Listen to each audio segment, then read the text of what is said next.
Di sebuah desa terpencil di lereng Gunung Lawu, hidup seorang dukun sakti yang dikenal mampu memanggil arwah dan menundukkan makhluk halus. Namanya Ki Jaya. Tapi setelah puluhan tahun bermain dengan kekuatan gelap, ajal datang menjemputnya. Dan sejak hari itu, desa Waringin tak pernah benar-benar tenang.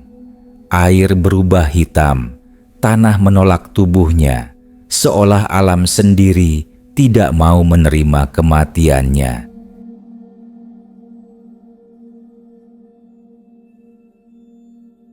Desa Waringin selalu tampak damai bila dilihat dari kejauhan.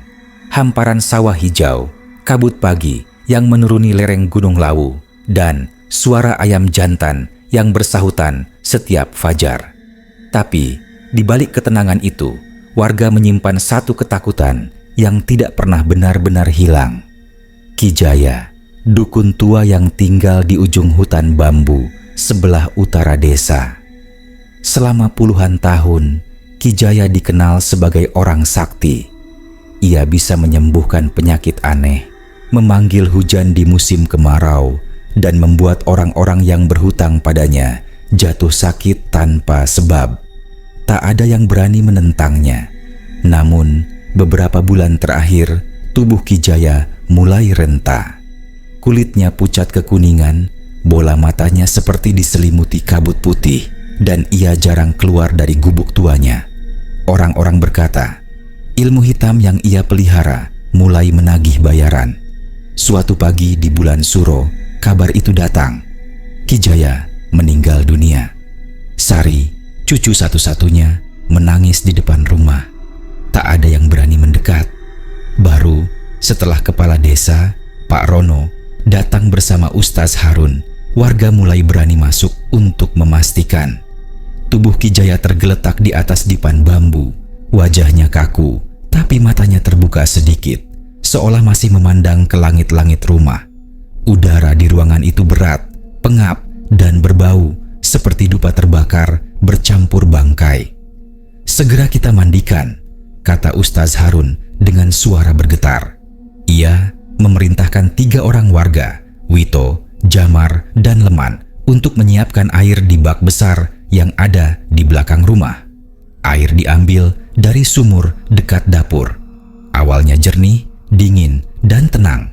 Tapi saat ember pertama dituangkan ke bak, air itu tiba-tiba berubah warna. Perlahan-lahan, kejernihan itu memudar. Permukaan air mengeluarkan buih kecil seperti air got. Bau menyengat menusuk hidung. Dalam waktu kurang dari semenit, air di bak itu menghitam kecoklatan seperti lumpur rawa. "Ya Allah," bisik Leman sambil mundur beberapa langkah. Wito mencoba menyentuh air itu dengan tangannya, langsung menarik diri. "Panas," katanya. "Airnya panas, Pak." Ustaz Harun mendekat, menatap ke dalam bak. Dalam pantulan air yang keruh, seolah terlihat bayangan wajah Ki Jaya, tersenyum samar, mata terbuka lebar, menatap dari balik permukaan. Seketika semua yang ada di sana terdiam. "Teruskan saja," ucap Ustaz Harun akhirnya, menahan gemetar. "Kita tetap harus memandikan apapun yang terjadi." Mereka berempat mengangkat tubuh Ki Jaya yang kaku ke atas papan bambu untuk dimandikan. Saat air pertama disiramkan ke tubuhnya, suara mendesis halus terdengar. Kulit Ki Jaya mengeluarkan asap tipis, dan air di bawah papan segera berubah lebih gelap. Dari sela-sela papan mengalir cairan hitam pekat yang menetes ke tanah seperti oli terbakar. Sari yang berdiri di sudut ruangan sambil menangis, menjerit melihat itu. "Eyang, ampun, jangan marah." Ustaz Harun menunduk, membaca doa dengan terbata. Tapi semakin lama, semakin jelas suara lirih seperti bisikan keluar dari tubuh Ki Jaya. Pelan, parau, seperti seseorang berbicara dari dalam air. "Aku belum selesai." Bak air bergetar. Gelombang kecil muncul di permukaan meski tidak ada angin. Wito menjatuhkan gayung dari tangannya, mundur ketakutan. Air di dalam bak semakin hitam, lalu berbuih dan bergolak seperti direbus dari bawah. Bau busuk menyebar ke seluruh ruangan. Bau belerang bercampur darah busuk. "Cukup, berhenti dulu," teriak Pak Rono. Namun baru saja mereka hendak mundur, tiba-tiba air dalam bak meluap sendiri, menyembur ke atas seperti ditendang dari dalam. Dinding bambu basah kuyup. Sari berteriak histeris. Dan sesaat sebelum semua tenang kembali, sesuatu yang tak bisa dijelaskan terjadi. Dari tubuh Ki Jaya mengalir cairan hitam seperti darah beku, merayap di lantai menuju arah pintu, lalu menghilang begitu saja ke tanah di luar rumah. Semua orang terpaku, tak ada yang berani bersuara. Hanya terdengar desah angin dari sela dinding bambu dan suara jangkrik yang entah kenapa tiba-tiba berhenti bersahutan. Ustaz Harun menatap tubuh dukun itu dengan wajah pucat. Air ini bukan kotor, tapi dia menolak dimandikan. Tak ada yang menjawab. Mereka semua tahu, meski tak berani mengatakannya, bahwa malam itu ruh Ki Jaya belum benar-benar pergi. Hujan sore itu turun rintik-rintik, membasahi atap rumah bambu peninggalan Ki Jaya. Di dalam rumah, udara masih beraroma aneh. Bau dupa, darah, dan lumpur bercampur menjadi satu. Bak air di belakang rumah yang tadi digunakan untuk memandikan jenazah kini penuh lumpur hitam, dan tidak ada seorang pun yang berani menyentuhnya lagi. Ustaz Harun berdiri di teras, memandang langit kelabu, wajahnya tegang. "Airnya sudah najis, tidak bisa dipakai," ujarnya pelan. Pak Rono menatap ke arah sumur yang letaknya tidak jauh dari rumah. "Kalau begitu, kita ambil air dari sungai saja." Sungai dari pegunungan masih jernih. Semua mengangguk, berharap air segar itu bisa membantu menyelesaikan tugas mereka. Mereka berjalan bersama ke Sungai Kalimendung, sekitar 300 meter di belakang rumah Ki Jaya. Sungai itu terkenal sangat bersih. Airnya mengalir dari sumber di lereng Gunung Lawu. Di sanalah warga biasa mengambil air untuk minum ketika kemarau. Sari ikut berjalan di belakang. Wajahnya masih sembab oleh tangis. Ia sesekali menoleh ke rumah yang perlahan tertutup kabut sore. Sampai di tepi sungai, Wito menimba air dengan ember logam. Dingin, jernih, dan mengeluarkan uap tipis dari suhu pegunungan. Mereka menuangkan air itu ke dalam beberapa jerigen besar, lalu membawanya kembali ke rumah dukun. Semua berusaha tenang, tapi langkah kaki terasa berat, seakan ada sesuatu yang mengikuti dari balik pepohonan. Sesampainya di rumah, mereka menuang air sungai itu ke dalam bak yang baru. Ustaz Harun membaca basmalah, lalu memerintahkan Wito menuangkan air pertama ke tubuh Ki Jaya. Air itu jatuh mengenai dada dukun tua yang sudah membiru, dan dalam sekejap air bening itu berubah menjadi hitam. Tidak hanya di bak, tapi bahkan di jerigen yang belum digunakan. Cairan di dalamnya perlahan menggelap, muncul bau amis seperti besi berkarat bercampur bangkai ikan. "Lihat itu!" jerit Jamar sambil mundur. Semua mata terpaku pada air yang masih menetes dari tubuh Ki Jaya. Dari setiap tetes muncul warna kehitaman seolah tubuh itu memuntahkan kegelapan. "Dia tidak mau dimandikan," bisik Leman pelan, matanya berair. Sari menutup mulut, menahan isak. "Eyang, tolong hentikan ini, jangan buat kami takut." Ustaz Harun memaksa menahan tenang. Suaranya bergetar ketika membaca doa. Tapi semakin lama air itu menetes, semakin kuat bau busuk yang keluar. Bukan lagi bau biasa, melainkan seperti daging yang terbakar dan membusuk bersamaan. Pak Rono mencoba mengambil segayung air dan menumpahkannya ke lantai, berharap bisa melarutkan kotoran itu. Tapi lantai tanah justru menggelembung seperti tanah yang menolak air. Air itu tidak meresap, malah menggumpal jadi lendir. Lendir hitam itu kemudian bergerak perlahan, merayap ke arah kaki Sari. gadis itu menjerit keras dan mundur sambil menangis histeris. "Pak, airnya hidup." Wito spontan menendang ember, tapi lendir itu justru terpecah menjadi beberapa bagian kecil yang menggeliat seperti cacing. Mereka merayap menuju tubuh Ki Jaya di atas papan bambu, lalu masuk kembali ke bawah kulit jenazahnya lewat pori-pori yang terbuka. Kulit dukun itu berdenyut pelan, seolah masih bernafas. Ustaz Harun terpaku, bibirnya bergetar membaca ayat kursi. Tapi kali ini suaranya terdengar kecil, seperti tenggelam dalam bisikan lain. Suara itu datang dari tubuh Ki Jaya sendiri. "Airku, jangan kau ambil. Aku masih haus." Wajah Sari pucat pasi. Ia menutup telinganya, tapi suara itu tetap terdengar, bergema di dalam kepala. Dari hidung jenazah keluar sedikit cairan hitam pekat yang mengalir turun ke bibirnya, lalu menetes ke lantai. "Harun!" teriak Pak Rono. "Apa yang harus kita lakukan?" Ustaz itu diam beberapa detik, lalu dengan mantap menjawab, "Kita selesaikan apapun yang terjadi. Kita harus memandikannya sampai selesai. Kalau tidak, ruhnya tidak akan tenang." Dengan tangan gemetar, mereka kembali menyiram tubuh itu. Suara mendesis kembali terdengar, lebih keras kali ini, seperti air yang menyentuh besi panas. Asap hitam mengepul dari tubuh Ki Jaya.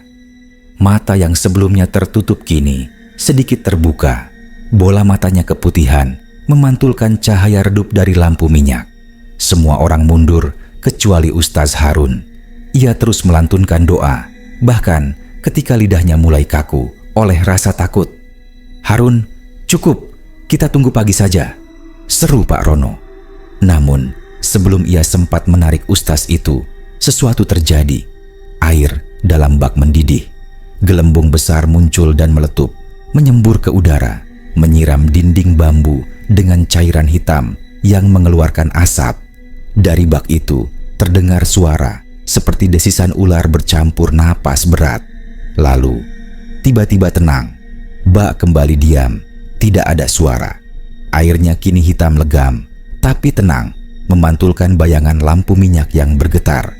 Ki Jaya tampak seperti tidur, wajahnya damai, bibirnya tersenyum samar. Semuanya terdiam lama. Lalu Ustaz Harun berkata, "Pelan, sudah, cukup." Airnya telah menerima tubuhnya. Mungkin dia sudah mengizinkan. Namun di luar rumah, sungai Kalimendung yang mengalir deras mulai berubah warna. Air yang jernih tadi sore kini menghitam, memantulkan bulan di langit seperti cermin gelap. Malam itu, semua ikan di sungai mengambang mati. Dan warga desa Waringin baru menyadarinya esok pagi, ketika bau amis memenuhi seluruh kampung dan anak-anak menemukan bangkai ikan di sepanjang aliran sungai. Senja telah berganti malam. Rumah bambu peninggalan Ki Jaya kini hanya diterangi satu lampu minyak yang menggantung di tengah ruangan. Cahayanya bergetar pelan setiap kali angin gunung menembus celah dinding. Di luar, kabut turun lebih tebal, menutupi jalan tanah desa yang kini sepi. Tubuh Ki Jaya sudah dimandikan dengan susah payah. Air dari sungai telah berubah hitam, tapi akhirnya mereka memutuskan untuk tetap melanjutkan. Kini waktunya mengkafani jenazah. Sari duduk di pojok ruangan, wajahnya pucat dan matanya sembab. Ustaz Harun menatapnya penuh iba, tapi ia tahu pekerjaan ini belum selesai. "Ambilkan kain kafan itu," ujarnya pelan kepada Pak Rono. Pak Rono membuka lipatan kain putih yang disiapkan di meja kayu.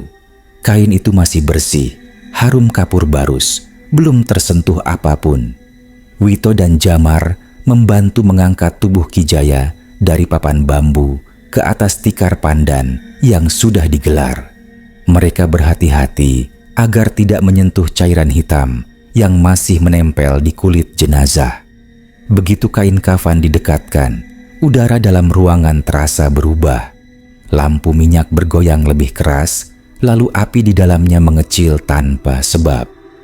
"Cepat, bungkus bagian kaki dulu," kata Ustaz Harun sambil menahan gemetar. Namun begitu kain putih menyentuh kulit Ki Jaya, suara letupan kecil terdengar. "Cicch!"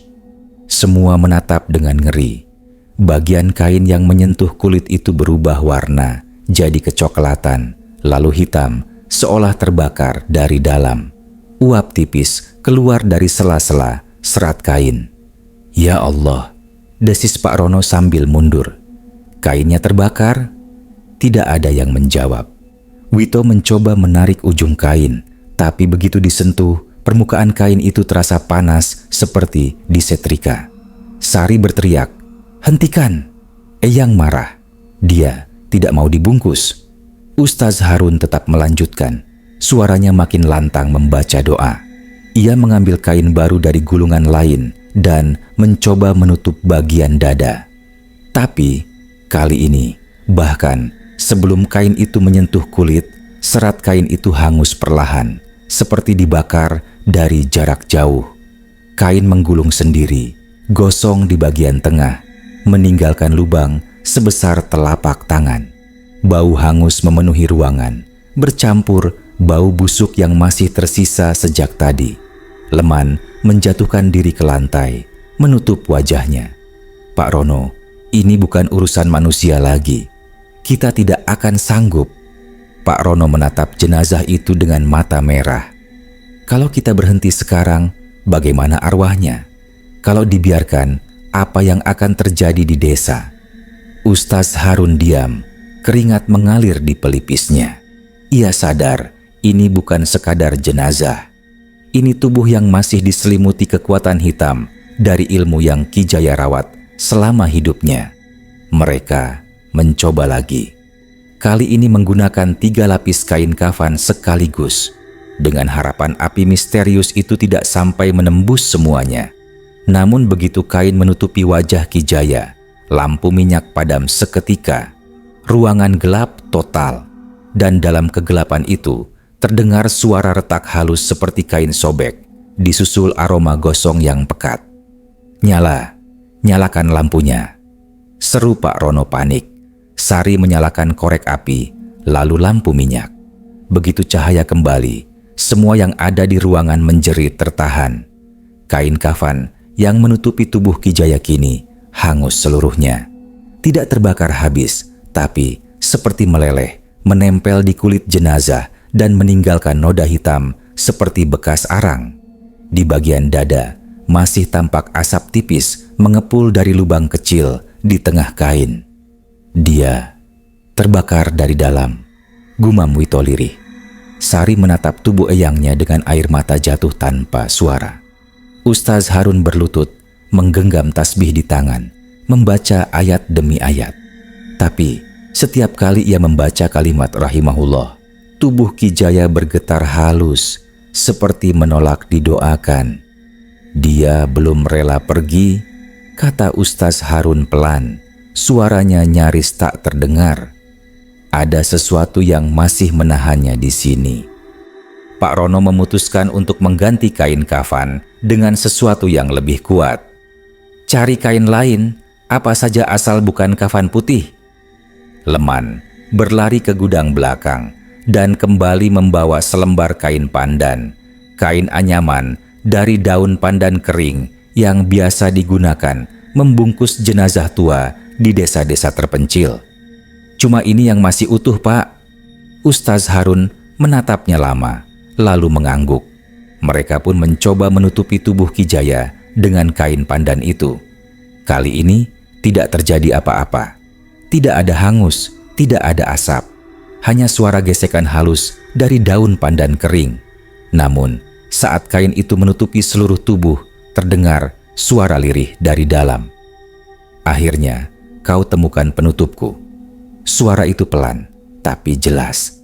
Sari menjerit histeris, memeluk Ustaz Harun. Pak Rono terdiam kaku. Semua wajah di ruangan memucat seperti kapur. Tak seorang pun berani berkata apa-apa setelah itu. Lalu tiba-tiba, suara seperti dengusan napas berat keluar dari dalam kain pandan itu. Suhu ruangan turun drastis. Lampu minyak bergetar lagi, nyaris padam.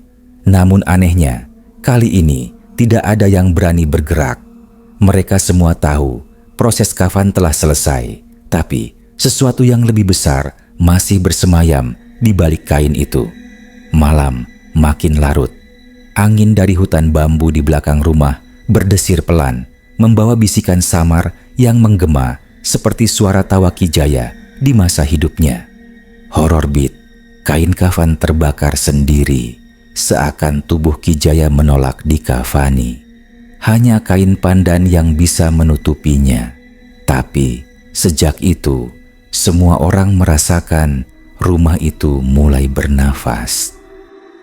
Malam di desa Waringin terasa lebih dingin dari biasanya. Angin gunung berhembus menembus celah-celah dinding bambu rumah Ki Jaya, membawa aroma pandan kering dan kapur barus yang menyesakan dada. Di tengah ruangan, tubuh Ki Jaya kini sudah dibungkus dengan kain pandan, satu-satunya kain yang tidak terbakar seperti sebelumnya.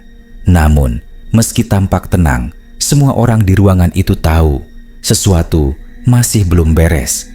"Sekarang waktunya kita angkat untuk disyalatkan," ujar Ustaz Harun dengan suara rendah tapi tegas. "Bismillah, semoga semua berjalan lancar." Wito, Jamar, dan Leman berdiri di sisi kanan dan kiri tubuh Ki Jaya, sementara Pak Rono memegang ujung tikar pandan. Sari berdiri jauh di belakang, menggigit ujung selendangnya. Matanya menatap lekat tubuh eyangnya yang sudah tak bergerak. Namun entah kenapa, ruangan terasa berat. Nafas mereka seolah tersangkut di dada. "Angkat, 1, 2, 3, seru Pak Rono. 6 tangan kuat mengangkat tikar pandan itu bersamaan, tapi yang terjadi membuat semua membeku. Tubuh Ki Jaya tidak bergeser sedikit pun, bukan karena mereka salah mengangkat, tapi karena bebannya terasa mustahil. Seolah tubuh itu bukan lagi seberat manusia, melainkan seperti batu besar yang menempel ke tanah. Urat di tangan Wito menegang, Jamar menggertakkan gigi, Leman mengerang. Namun, meski mereka berusaha sekuat tenaga, tikar pandan itu tetap diam, tak bergeming. "Astagfirullah, ini nggak mungkin," gumam Wito sambil terengah. Pak Rono mencoba membantu, ikut mengangkat dari ujung kepala. Tapi tikar itu terasa seperti tertancap di lantai. Ustaz Harun segera membaca doa pelan, namun suara doanya terasa menggema aneh di ruangan. Sari yang ketakutan memeluk tiang bambu sambil menangis. "Eyang, kalau kau masih di sini, biarkan kami selesaikan semuanya." Tiba-tiba, tikar pandan itu bergerak sedikit, tidak terangkat, tapi bergetar pelan. Suara kresek, kresek terdengar dari serat kainnya, seperti daun kering digesek angin. Semua orang berhenti, ruangan jadi sunyi. Lalu, dari dalam kain pandan terdengar napas berat. Huh. Nafas itu pelan, tapi jelas. Seolah seseorang sedang berusaha bangun dari dalam bungkusnya. Lampu minyak di langit-langit bergoyang liar tanpa angin. Bayangan tubuh Ki Jaya di dinding menampakkan gerakan halus, seperti dada yang naik turun. Sari menjerit keras, tapi Ustaz Harun cepat menenangkan. "Tenang, jangan panik." Ia menunduk, membaca ayat kursi dengan suara gemetar. Namun, setiap kali ia mengucap kalimat "La takhudzuhu sinatun wala naum", tikar pandan itu bergetar lebih kuat. Dari sela-sela anyaman daun pandan keluar asap hitam tipis yang berbau belerang. Wito langsung mundur ketakutan. "Pak Rono, saya nggak sanggup lagi. Ini nggak wajar." Ustaz Harun menatap tubuh itu dengan mata merah basah. Dia menolak diangkat, bumi belum mau melepaskannya, katanya lirih. Pak Rono menatap ke arah jendela yang terbuka sedikit. Di luar, pohon bambu bergoyang keras, padahal angin hampir tak terasa. Udara terasa semakin pekat, seperti ada sesuatu yang mengawasi mereka dari kegelapan luar rumah. Akhirnya, Setelah beberapa menit yang menegangkan, Ustaz Harun berkata, "Pelan, kalau tidak bisa dipikul, kita bawa dengan kendaraan saja. Gunakan mobil pick-up desa." Mereka pun bergegas keluar, menyalakan lampu Petromax di halaman. Warga yang menunggu di luar ikut membantu. Tikar pandan berisi jenazah Ki Jaya diangkat lagi. Kali ini berhasil, tapi dengan suara aneh dari serat kainnya. Suara krek, krek, krek, seperti kain yang disobek, tapi nyaring, hampir menyerupai jeritan pelan. Setiap kali mereka mengangkat, bunyi itu muncul. Sari menutup telinga, gemetar. "Itu suara Eyang. Aku tahu itu suaranya." Tak ada yang menjawab. Mereka meletakkan jenazah di atas bak belakang mobil pickup yang sudah dilapisi tikar daun pisang. Ketika mobil dinyalakan, lampu depannya berkedip-kedip dan mesin sempat mati 2 kali tanpa sebab. Baru setelah Ustaz Harun membaca doa perjalanan, mobil itu menyala dan perlahan bergerak menuju masjid kecil di tengah desa untuk disalatkan. Di sepanjang jalan tanah yang becek, warga berjalan di belakang, memegang obor. Namun yang aneh, ban mobil seperti menekan lebih dalam dari seharusnya. Seolah beban yang dibawa bukan satu jenazah, tapi sesuatu yang jauh lebih berat. Beberapa warga bersumpah melihat bayangan di bak mobil, seperti sosok kedua berdiri tegak di belakang tikar pandan itu, menatap lurus ke depan. Begitu mereka tiba di halaman masjid, suara jangkrik dan katak di sawah tiba-tiba berhenti bersamaan.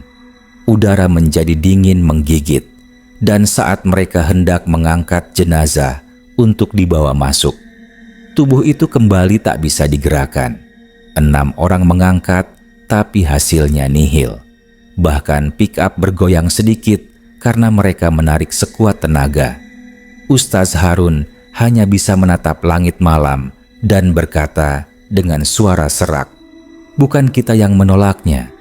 Mungkin bumi yang tidak mau menerima." Sari terduduk di tanah, menangis terseduh. "Kalau begitu, kemana dia akan pergi, Pak?" Tak ada yang bisa menjawab.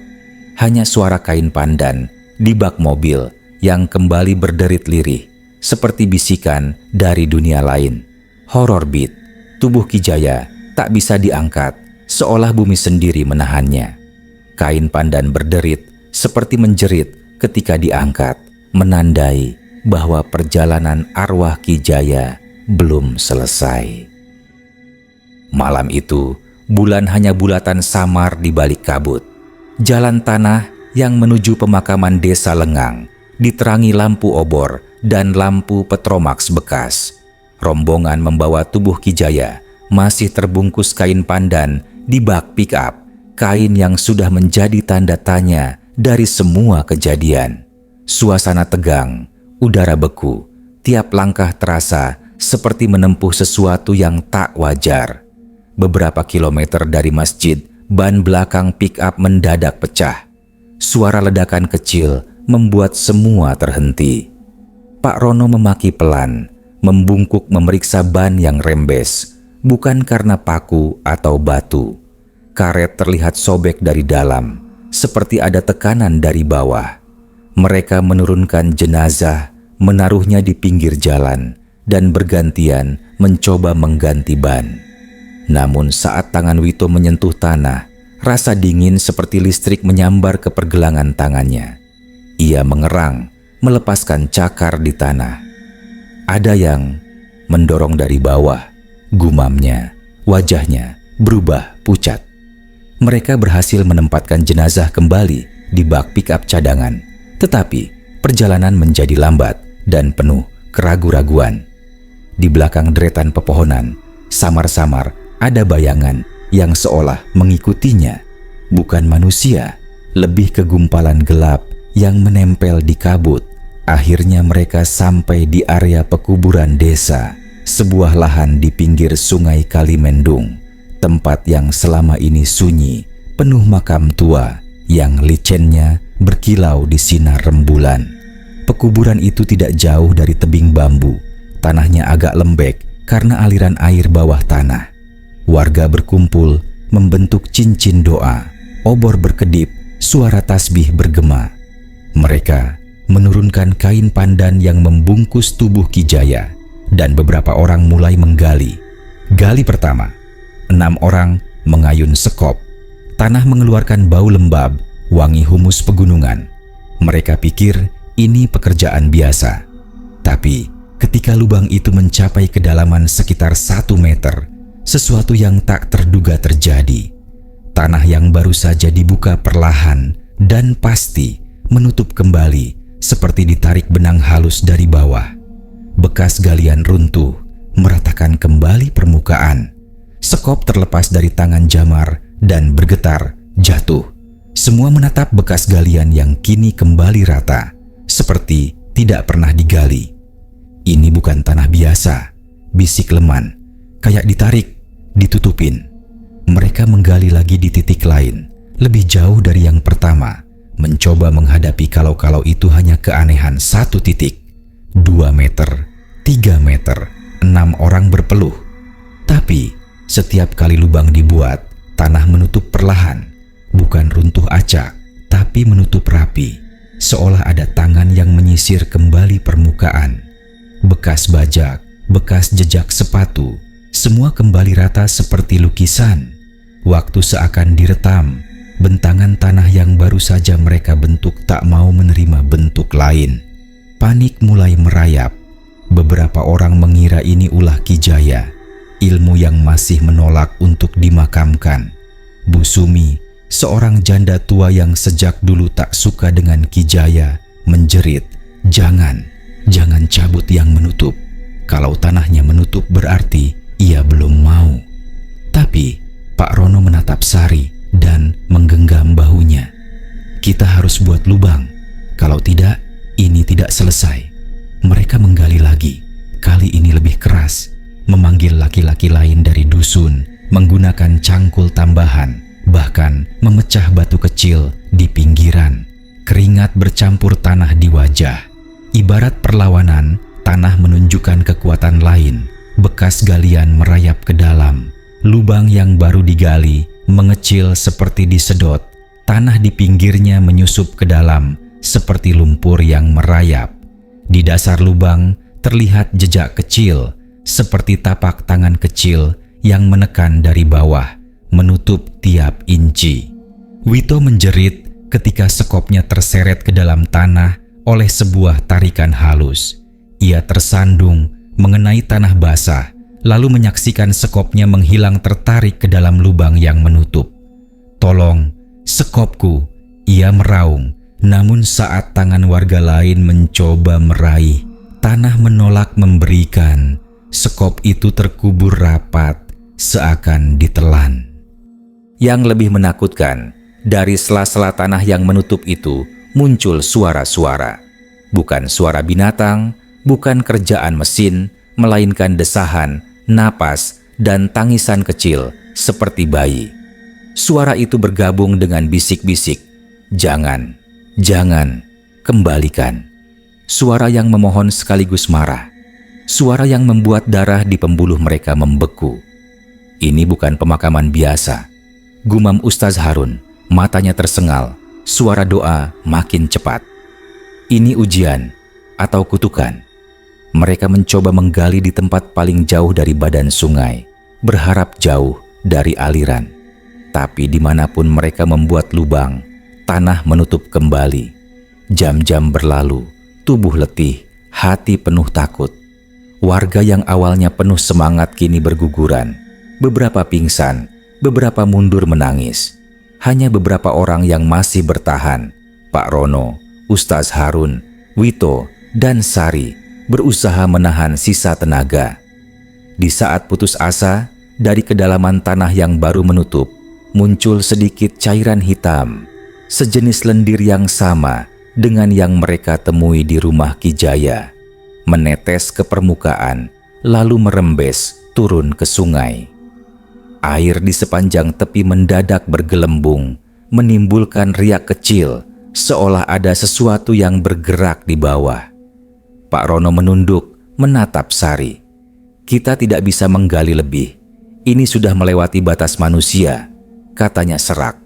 Sari menutup mata, menahan tangisnya. Di dadanya ada rasa lega yang aneh, tapi juga kehampaan. Upaya pemakaman eyangnya kandas bukan karena lelah fisik, tapi oleh sesuatu yang menolak di balik tanah. Mereka menutup sisa lubang seadanya, memasang tikar di atas tanah, dan membaca doa secara beruntun. Tapi malam itu, ketika mereka melangkah pulang, suara tanah menutup itu masih terdengar samar, seperti napas yang menelan dunia. Di bibir sungai, air mengalir pelan, memantulkan bintang-bintang yang tak tampak lagi jelas. Beberapa warga melihat bekas galian yang kembali rata dan berkata dengan suara serak, "Tanahnya menolak, dia belum rela pergi." Angin malam menampar lembut wajah para warga yang masih berkumpul di tepi kuburan. Bau tanah basah dan lumpur menguar tajam, bercampur dengan aroma dupa yang belum sepenuhnya padam dari kain pandan yang membungkus tubuh Ki Jaya. Tak ada lagi yang berani menggali. Semua lubang yang mereka buat telah menutup sendiri, seperti peringatan halus dari sesuatu yang jauh lebih besar dari manusia. Pak Rono berdiri memandangi tubuh Ki Jaya yang kini tergeletak di atas tikar pandan. Matanya merah, bukan karena amarah, melainkan keputusasaan. "Tanah menolak. Kalau dipaksa, mungkin desa ini yang dikutuk," katanya pelan. Suasana sunyi. Suara jangkrik pun seolah takut untuk terdengar. Sari, yang sedari tadi menggenggam tasbih peninggalan ibunya, menatap tubuh sang kakek dengan mata bengkak. "Eyang gak akan tenang kalau dibiarkan begini, Pak," bisiknya. Ustaz Harun menatap ke arah sungai yang mengalir tak jauh dari tempat mereka berdiri. Arusnya deras karena hujan sore tadi, mengalir menuruni bebatuan besar. "Ada satu jalan," ucapnya lirih. "Kalau bumi menolak, mungkin air bisa menerimanya." Semua menatapnya tanpa bicara. Hening, angin berhenti. Hanya suara air kali mendung yang berdesir seperti bisikan. Mereka saling pandang dan keputusan itu akhirnya diambil. Jenazah akan dihanyutkan ke sungai. Dengan penerangan lampu Petromax, 6 orang laki-laki mengangkat tubuh Ki Jaya dari tikar. Anehnya, kali ini tidak lagi seberat sebelumnya. Tubuh itu seperti ikut mengambang ringan, seolah sadar apa yang akan terjadi. Wito sempat berbisik ke Jamar. Tadi beratnya kayak batu, sekarang ringan kayak daun. Tak seorang pun menanggapi. Semua diam. Hanya langkah-langkah berat di tanah basah yang terdengar. Mereka menuruni tebing kecil menuju aliran sungai Kalimendung. Sungai itu berkilau gelap, arusnya deras dan berputar seperti memiliki nyawa sendiri. Sari berjalan paling belakang sambil memeluk dirinya sendiri. Bulan separuh muncul di balik awan, memantulkan cahaya pucat ke kain pandan yang tampak lembab oleh embun malam. Ketika mereka sampai di tepi sungai, Ustaz Harun berdiri di depan, mengangkat kedua tangannya.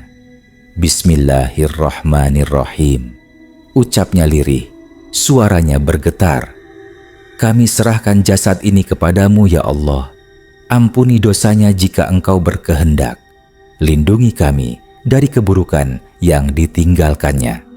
Pak Rono memberi aba-aba dan perlahan mereka menurunkan tubuh itu ke dalam air. Arus sungai menyentuh ujung kain pandan, lalu menyelubungi seluruh tubuh dengan lembut. Tak ada hentakan, tak ada percikan, seolah sungai itu menyambut. Saat tubuh Ki Jaya sepenuhnya menyentuh air, desiran angin berhenti. Obor yang mereka pegang berkedip, lalu padam serentak. Hanya Petromax di tangan Pak Rono yang tersisa, menggigil dalam cahaya kuningnya.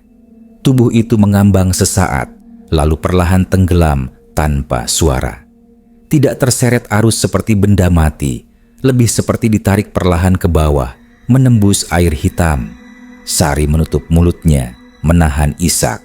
Dari kejauhan, terdengar seperti desahan panjang, mirip suara orang yang baru saja menghembuskan napas lega. Beberapa warga juga mendengarnya. Sebuah bunyi lirih yang datang dari dasar air, seperti ucapan terima kasih. Atau mungkin peringatan. "Sudah selesai," ujar Ustaz Harun pelan. "Biarkan air membawanya ke tempat yang dikehendaki." Namun malam tidak berakhir begitu saja. Air sungai yang semula tenang mendadak berputar membentuk pusaran kecil tepat di tempat tubuh itu tenggelam. Dari pusaran itu muncul gelembung-gelembung hitam, satu persatu pecah di permukaan, mengeluarkan aroma seperti darah besi dan dupa terbakar. Semua terpaku. Lalu, dari tengah pusaran muncul sesuatu seperti bayangan wajah, bukan wajah manusia biasa. Sekilas tampak menyerupai Ki Jaya sendiri, namun mata dan mulutnya terbuka lebar, menatap ke arah mereka. Sari menjerit. Petromax terlepas dari tangan Pak Rono dan padam di tanah. Tapi saat semua berlari menjauh, bayangan itu perlahan menghilang, menyisakan air yang kembali jernih. Arus sungai berjalan lagi seperti biasa, seolah tak pernah ada apapun yang terjadi. Pagi berikutnya, desa kembali tenang. Tak ada lagi air berbau busuk di rumah Ki Jaya. Tak ada suara langkah di malam hari. Hewan ternak yang sempat gelisah kini kembali normal. Namun di tepi sungai Kalimendung, warga menemukan sesuatu yang membuat bulu kuduk berdiri. Kain pandan yang kemarin digunakan untuk membungkus jenazah tersangkut di akar bambu, masih utuh dan kering, seolah tidak pernah terendam air. Sari mengambil kain itu diam-diam, membakarnya di halaman rumah sambil meneteskan air mata. Saat api melahap kain pandan itu, terdengar lagi suara desahan dari arah sungai. Pelan, panjang, dan berat, seolah seseorang akhirnya benar-benar pergi. Sejak malam itu, desa Waringin menjadi tenang. Tak ada lagi gangguan, tapi warga masih sering berbisik. Pada malam tertentu, terutama ketika hujan turun dan sungai meluap, aroma dupa kadang muncul dari arah aliran Kalimendung, disertai bayangan samar di antara kabut air. Beberapa warga yang lewat di jembatan bambu kadang bersumpah melihat bayangan seorang pria tua berjalan di permukaan air, menyusuri arus menuju hulu sungai. Tak ada yang berani memastikan siapa dia, tapi semua tahu Ki Jaya belum benar-benar hilang. Air memang menerimanya, tapi bukan berarti melepaskannya. Sejak malam itu, desa Waringin tampak tenang. Tapi setiap hujan turun dan sungai Kalimendung meluap, bau dupa dan bayangan lelaki tua sering muncul di antara kabut air. Warga tahu itu bukan mimpi. Ki Jaya memang sudah mati, tapi ilmunya belum terkubur. Air mungkin menerimanya, namun tidak pernah melepaskannya.